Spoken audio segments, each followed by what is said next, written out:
The underground movement opened the doors for individual artistic expression and a new breadth of creators as well as subject matter. And while comics as a distinct entity had basically vanished by the late 70s and early 80s, their anyone can do it ethic did lead the way for the alternative press to be formed.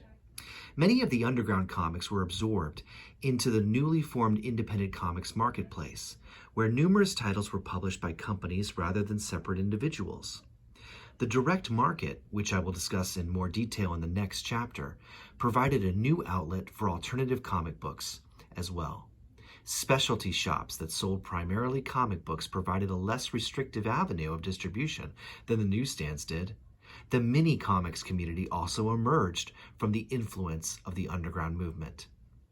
Keeping true to the spirit of underground comics, mini-comics are self-published, usually by a single individual, and are uninhibited in their content and style, often expressing subversive or otherwise controversial ideas.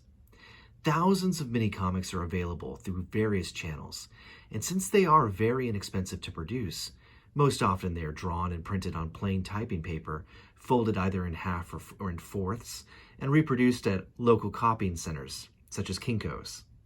They provide the perfect outlet for individual expression in the comics form.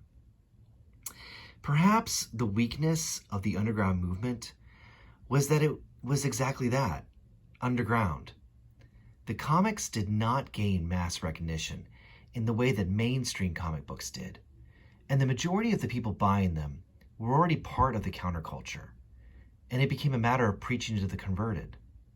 For all the progress that underground comics made, as much as they reshaped the parameters of comics art, at the end of the day, most people still think that comic books are just for kids, and many of those who are interested in comic books don't see past the big two publishers. This is all really just a small portion of the more mature material that has been made available in the history of comic books. I believe that what I've discussed are the most solid examples of the foundation that was laid in establishing that comic books are entertainment for adults. A lot of big steps have been taken in the maturation of comic books in the years following the underground comics revolution.